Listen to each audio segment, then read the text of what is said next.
오늘 방송은 정관 완전정복 계속해서 시리즈로 강의를 하고 있습니다. 오늘은 자기 주식의 취득 파트를 살펴보도록 하겠습니다. 자기 주식 취득의 경우가 임의 규정이라고 제가 말씀드렸을 겁니다. 네네. 예, 정관에 규정이 되어 있지 않다고 해서 자기 주식 취득 행위를 할 수 없다. 이렇지 않습니다. 할 수 있고 또 이 부분을 명확히 하기 위해서 정관에 명시를 해 놓았다. 이렇게 보시면 되는 거고요. 대부분은 그냥 상법조항을 그대로 반영을 한 겁니다. 그 얘기는 뭐예요? 이게 없더라도 상법에 따라서 얼마든 자기 주식 취득은 할 수 있다는 얘기입니다. 예. 그래서 이제 자기 주식 취득은 사실은 그 회사가 갖고 있는 이제 지분의 지분 구조의 복잡성이라든가 경영상에 타당한 이유가 있는지 예, 되게 중요할 것 같고요. 최근에 이제 자기 주식 취득 관련한 여러 가지 이제 국세청과의 어떤 좀 분쟁의 소지들이 많이 있죠. 네. 대표적으로 이제 주식을 시가로 증여한 후에 이 주식을 법인에 양도하죠. 네. 이게 이제 우리가 말하는 자기 주식 취득이 되겠죠. 예, 그리고 이제 이 주식을 보유하든가 아니면은 어떻게 하죠? 소각하는 행위를 보통 하죠. 여기 나와 있는 규정들은 대부분 이제 어떤 방식에 대한, 방법에 대한 어떤 그런 이제 상법상의 조항을 그대로 정관에 담아낸 거라고 보시면 됩니다. 다만 내용보다는 이제 자기 주식 취득 및 소각에 따른 이제 지금 현재 이제 국세청의 사후 검증 어떤 부분이 좀 집중되고 있는지 제가 요거 얘기를 간단히 좀 드리는 게 더 나을 것 같아요. 예, 요즘 어떻게? 예. 첫 번째는 이제 이 주주가, 이 거래 당사자가 실질주주냐, 차명주주냐. 네. 이게 관건이 되겠죠. 차명주라고 밝혀지게 되면 이제 명의신탁 증여 의제에 따른 여러 가지 세금 문제가 더 불거질 수 있겠죠. 자, 두 번째는 취득 목적. 이제 자기 주식 취득 후 소각하게 되면 이 자금이 어디에 쓰냐, 자금 용처에 대한 검증이 필요하겠죠. 네. 특히 이제 이렇게 증여를 해줬다면은 수중자가 실제 자기 주식 취득을 한 주주가 되잖아요. 그럼 결국 소각 대금은 누구한테 가야 돼요? 수중자가 사용하고 수중자가 수익을 했다라는 에비던스가 필요하겠죠. 네. 근데 자금 흐름상 돈이 다시 증여자에게 흘러갔다라는 게 밝혀지게 되면 이 자기 주식 취득 행위 자체가 이제 부당행위가 될 수 있다. 이런 부분이 있고요. 그 다음에 이제 자기 주식 취득 대가를 지불할 수 있는 능력이 있느냐. 최근에 나온 대법원 판례를 보면 이 자기 주식 지불 능력이 어떤 회계상의 이익이 아니라 실질이다. 뭐 이런 거. 아니면 이제 회계상의 요건만 충족하면 된다. 네. 내가 이게 필요해서 했을 때 지금 돈이 없어서 차입받아서 했다. 네. 이거 문제 삼지 않겠다라는 판례도 있긴 합니다. 네. 세 번째는 세 가지가 되게 중요한 포인트가 될 것 같습니다. 그래서 첫 번째는 주주 간의 거래냐, 차명주주와의 거래냐. 두 번째는 자금의 흐름. 이 소각대금이 실제 누구한테 흘러갔느냐. 중요하고요. 세 번째는 취득대가 지불 능력에 대한 검증. 그래서 이제 실제 법인에 그런 행위를 할 만한 자금이 있는데 이걸 이제 판례에 따라서 회계상의 이익으로 볼 수 있고 실질 이익으로 보는 경우도 있다. 그렇다면 이제 결국 그 자기 주식 취득 행위를 할 수밖에 없는 경영상의 이유가 있었냐? 있었다면은 차입을 받아서라도 얼마든 해야 되는 건데 특별한 이유가 없었는데 차입받아서 했다라는 거는 안 맞잖아요. 예, 그런 경우 이제 문제가 될 수도 있는. 그러니까 정상적인 거래를 하라는 얘기잖아요. 이제 그 정상에 대한 판단이 네, 애매하긴 하지만 이제 뭐 경영상의 판단, 이제 여러 가지 이제 주주의 상황 변화 뭐 이런 것들 다 고려해야 되겠죠. 네. 그래서 이제 자기주식 취득은 크게 이제 조문이 주주총회에서 결의돼야 할 내용들이 있고요. 그다음에 이는 특정 목적, 일반 목적이 아닌. 네. 특정 목적은 일반 목적하고 뭐가 다를까요? 자, 이런 경우에는 이게 불가피하다라는 거예요. 불가피하다. 예, 이런 경우 이제 불가피한 경우이기 때문에 한도 조항 없이 그냥 할 수 있다. 그다음에 이제 자기주식 취득 방법. 주주총회에서 결정한 거를 최종적으로 이사회에서 다시 정한다. 이사회가 없는 경우는 당연히 다 주주총회가 그렇죠. 가름하겠네요. 네. 그런 경우는 주주총회 또 한 번 열고 또 한 번 여는 게 아니라 그때는 이제 뭐예요? 이 사안을 전부 다 그냥 주주총회에서 정하면 되겠죠. 한 방에. 예. 그리고 이제 처분은 이사회에서 결정한다. 처분은 주식의 수와 종류. 그러니까 이걸 디테일하게 이건 그때마다 처분할 때 처분이라는 건 결국 뭐예요? 취득 목적. 이 목적에 맞게 처분했냐가 중요한 거겠죠. 그렇죠. 자, 그다음에 사채 부분을 좀 할까요? 사실 이제 중소기업이 이런 회사채를 발행하는 경우는 흔치는 않습니다. 그죠? 그렇죠. 네.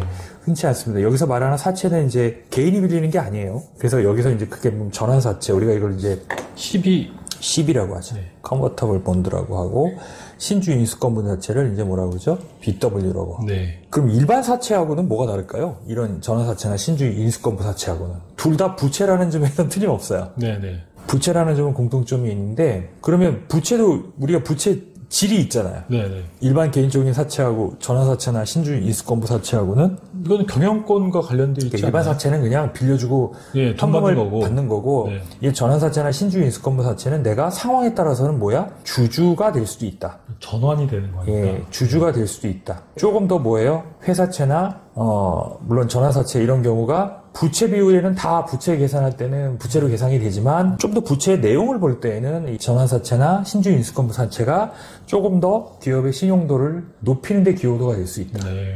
라는 부분이죠. 그리고 실제 이게 주식으로 전환이 되게 되면 재무구조 개선에 상당한 효과가 일어날 수 있고 그 다음에 금리도 일반 사채보다는 전환사채나 신주인 인수권부 사채 이자 비용이 낮습니다. 왜? 주식으로 전환할 수 있는 옵션이 있기 때문에. 그렇죠. 양쪽 다 먹는 거니까. 그렇죠. 네네. 예. 그러니까 발행할 수 있다면 그냥 일반 채무보다 이 전환사채나 신주인 인수권부 사채를 발행하는 게 훨씬 유리하겠죠. 네. 특히 이제 벤처기업 같은 경우도 처음부터 내가 직접적으로 주주가 되기에는 부담스러운 거죠. 주주가 됐다는 얘기는 이제 그 회사가 망가지면 주주는 아무것도 건질 게 없잖아요. 날릴 수가 있으니까. 그렇죠. 그러니까 어느 정도는 채권자의 지위로 채권 행사를 하다가 회사가 자기가 생각한 거에 대한 리스크가 다 해소가 되고 이제 성장기에 들어서게 되면 주식을 받겠다. 그 신주 인수권부 채권은 어떤 의미일까요? 신주 인수권부 채권은 그냥 채권으로 유지할 수도 있고 신주를 받을 수도 있다. 근데 그럼 투자하는 회사들은 신주인수권을 더 선호할 수 있겠네요? 말로만 듣기로는 저는 되게 매력적으로 보이는데. 그렇죠. 그건 이제 신주인수권을, 근데 포기할 수 있으니까요. 그건 이제 회사 측보다는 이제 투자자가 회사의 전망을 보고 어느 게 더 메리트를 느껴할지에 따라 좀 다르겠죠. 네. 네. 그래서 전환사채의 경우도 여기 나와 있는 대로 내용은 어떤 내용이든 다 동일합니다.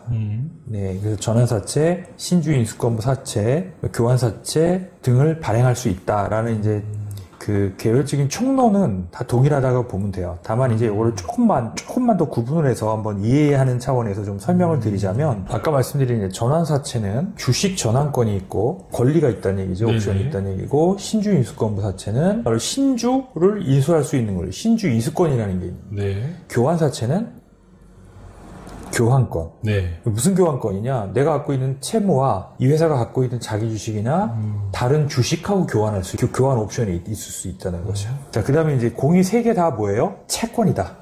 부채다. 부채 비율에는 악영향을 미칩니다.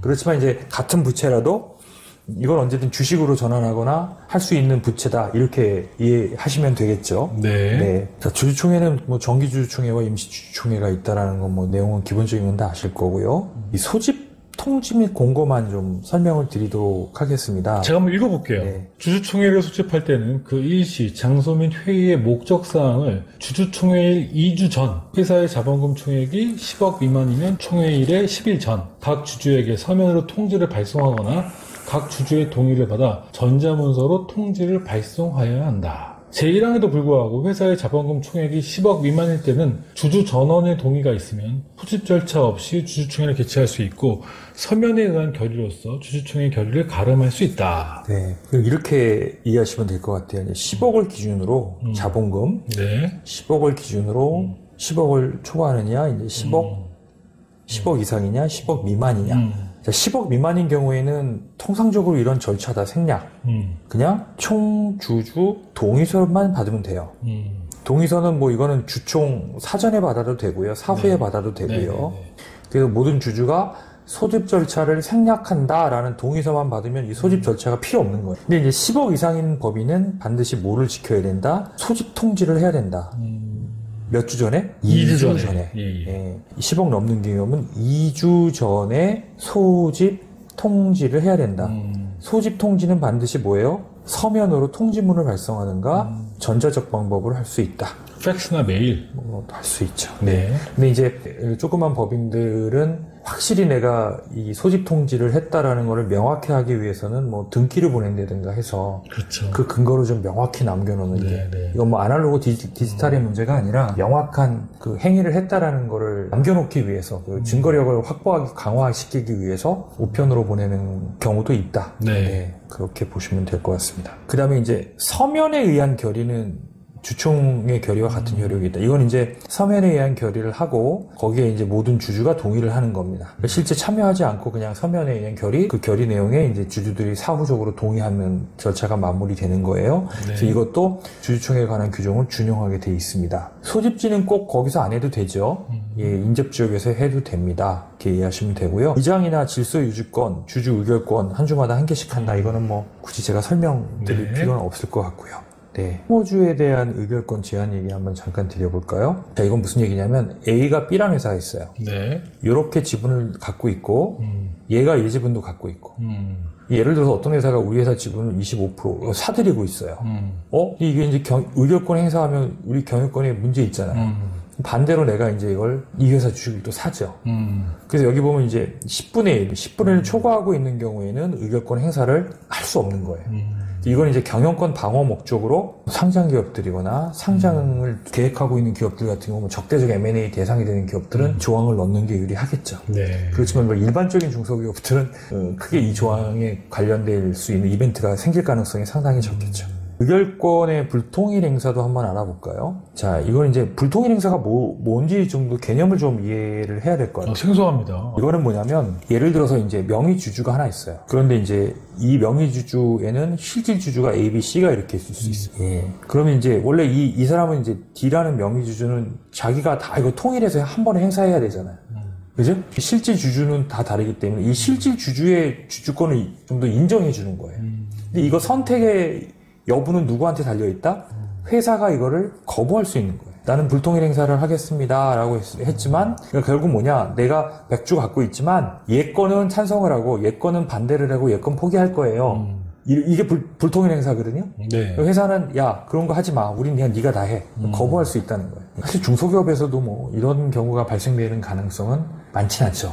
그래도 이제 향후에 기업의 어떤 지배구조에 따라서 발생할 수도 있으니까 넣어두면 유익할 수 있겠죠. 네. 의결권은 대리인으로 하여금 행사하게 할 수 있다. 그렇다면 위임장이 필요하다면 당연한 얘기고요.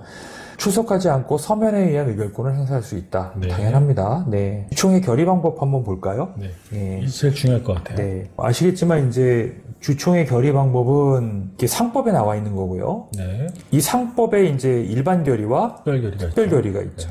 그럼 정관은 이거보다 더 강화할 수 있어요. 근데 이거보다 더 완화할 수 있다 없다? 없는 거예요. 그러니까 상법에서는 최소한 이 상황은 주주들의 이익을 침해할 수 있는 거니까 정해진 정족수로 특별결의 요건을 충족시켜라. 이거는 좀 사안이 그거보단 덜 중대하니까 일반 결의 사항을 지켜라. 근데 이걸 더 내가 안 되겠어. 난 일반이지만 이거를 특별결의보다 더 강화하겠어. 선임이라든가 해임이라든가 아니면 몇몇 정말 중대한 의사결정 이럴 수 있죠. 네네. 경영권에 문제가 생길 수 있는 것들은 더 강화할 수 있는 거예요. 이걸 더 완화할 수는 없다. 지금 밑에 나와 있는 게 특별 결의 사항이죠? 위에 거는 이제 이게 일반 결의 사항이죠. 위에가 일반 결의고. 예, 그래서 결국은 뭐예요? 과반수 출석과 4분의 2 이상. 그 출석한 과반수가 보유하고 있는 주식수가 얼마? 25% 이상 돼야 된다. 밑에 거는 얼마예요? 3분의 2 이상의 수와 참석한 주주의 3분의 2가 동일해야 되고 걔네들이 갖고 있는 전체 주식수가 얼마? 3분의 1 이상이 돼야 된다. 그래서 우리가 보통 미니멈 내가 3분의 1 정도는 확보를 해야 된다.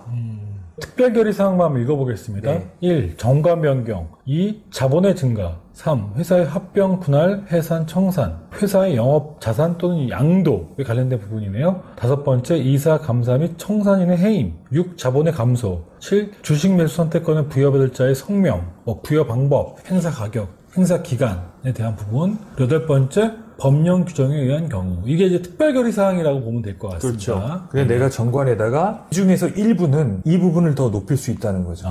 이거를 이렇게 뭐 분모분자가 아니라 뭐 예를 들어서 발행 종수의 50%로 하겠다라든가 60%로 하겠다든가 70%로 하겠다. 실제 상장회사 정관을 보면 그런 경우 많이 있습니다. 그럼 이건 상법에 위반되는 건 아니네요? 그렇죠. 참고로 상장회사 정관을 조회할 때가 있습니다.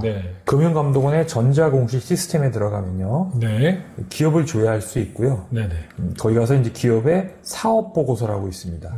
이 사업보고서를 클릭하면 이 사업보고서에 딸린 반드시 정관이 첨부 서류로 등재되어 있어요. 그래서 자기가 해당하는 업종에 해당하는 뭐 코스닥 기업 또는 상장돼 있는 코스피 기업, 그다음에 이제 코넥스, 일반 외관법인은 정관이 등록되어 있지 않습니다. 요 세 개 법인들은 대부분 정관이 다 첨부 서류에 등록이 돼 있어요. 법적으로. 네, 오늘은 그 자기 주식에 대한 취득, 그리고 주주총회, 그리고 사채에 관련된 내용도 함께 살펴봤습니다. 제가 보니까 지금 디테일하게 하나하나씩 들어가고 있는 것 같고요. 다음 시간에는 임원에 관련된 규정부터 들어가서 보도록 하겠습니다. 자, 오늘 방송 감사합니다. 네, 고맙습니다.